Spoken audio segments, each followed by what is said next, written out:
아빠까빨 간단하게 보고 듣는 인도네시아 뉴스 8월 17일 월요일 시작합니다.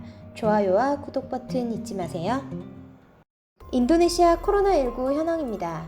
8월 16일 기준 확진자 수는 전날 대비 2,081명이 증가한 13만 9,549명, 사망자는 전날 대비 79명이 증가한 6,150명, 완치자는 전날 대비 1,782명 증가한 93,103명입니다.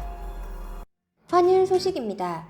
베트아은행 8월 14일 오후 15시 기준 US 달러 살 때 14,900루피아, 팔 때 14,930루피아입니다.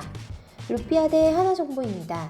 하나은행 오늘 오전 9시 기준 매매 기준율 100루피아에 8.08원으로 측정되었습니다. 오늘의 첫 번째 소식입니다.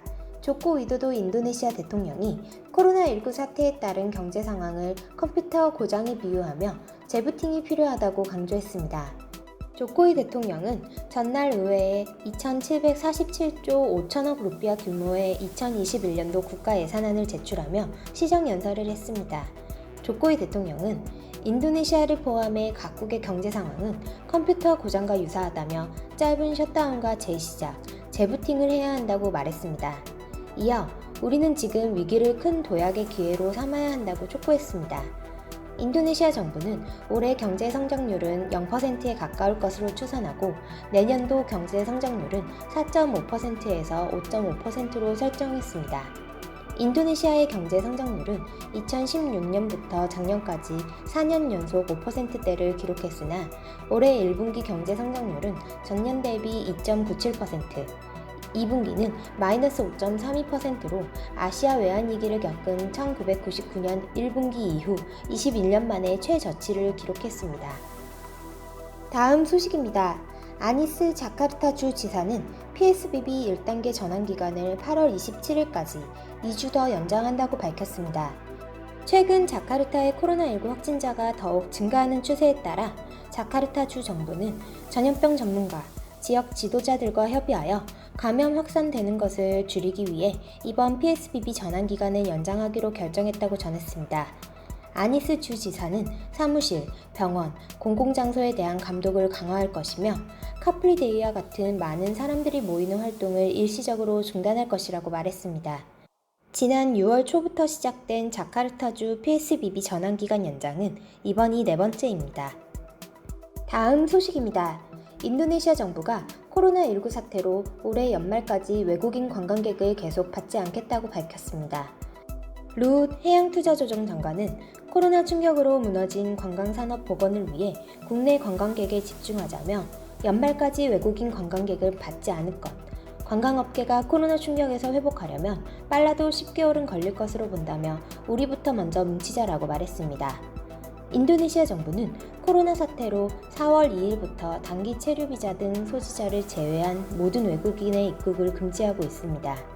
다만 국가전략 프로젝트 종사자와 필요성이 인정되는 경제인 등에게만 예외적으로 비자를 내주고 있습니다. 와양 코스테르 발리주 지사는 앞서 발리섬 관광을 넉 달간 폐쇄했다가 지난달 31일 내국인에게 허용했고 9월 11일부터 외국인에게 허용한다고 발표했습니다. 코모도 섬도 이달 15일부터 국내외 관광객에게 개방한다 밝혔고 지난달 6일부터 같은 군 거주민 가운데 하루 25명에 한정해 관광을 허용해 왔습니다.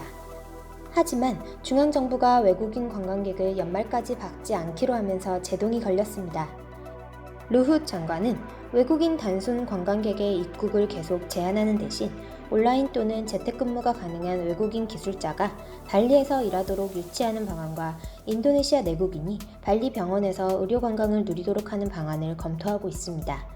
인도네시아 경영자협회는 코로나 사태로 2,000개의 호텔과 8,000개의 식당이 문을 닫게 됐다고 밝혔습니다.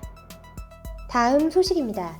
스리 물ля니 재무부 장관은 주로 은행 서비스를 받지 못하는 영세 사업자를 대상으로 두 지원책을 내놓았습니다. 생산성 향상을 목적으로 한 사업자당 240만 루피아의 사회 지원 혜택과 200만 루피아의 무이자 융자를 제공합니다. 스리 장관은 특히 금융 서비스를 받을 수 없는 영세 사업자의 체력을 강화하는 목적이 있다. 이러한 기업의 종사자는 대부분이 여성이기 때문에 이번 지원책이 각 가정의 의료나 교육의 충실로 이어질 시너지 효과도 기대하고 있다고 말했습니다. 사회 지원의 혜택은 금일 독립기념일에 맞춰 조코이 대통령이 발표할 전망으로 무이자 대출은 이번 주 열리는 경제조정부 대출위원회 회의에서 합의될 예정입니다. 인도네시아 경제금융개발연구소의 관계자는 영세 사업자를 대상으로 한 무이자 융자는 정부가 파악하고 있는 사업자 데이터가 정확하지 않기 때문에 도덕적 해이를 낳을 수 있다며 채무자의 기준을 명확화하고 부정이 없도록 해야 한다고 지적했습니다. 다음 소식입니다. 한국 충남도가 코로나19로 현지 출장 등 대면 마케팅 활동에 제한을 받는 기업을 대상으로 2020 충남 온라인 자카르타 국제 프리미엄 소비재전을 추진합니다. 이번 사업은 인도네시아 현지 전시회 개최 취소로 마케팅 판로가 막힌 기업을 위해 B2B 플랫폼 트레이드 코리아의 한국 우수상품 특별관을 운영하는 방식으로 진행됩니다. 또한 인도네시아 바이어와의 1:1 화상 상담과 현지 온라인 유통 플랫폼인 쇼피 입점을 지원해 밀착 컨설팅, 마케팅을 지원할 예정입니다. 현지 판촉점과 연계한 소비자 반응 조사와 함께 SNS 인플루언서 8월 17일 인도네시아 소식 여기서 마치겠습니다.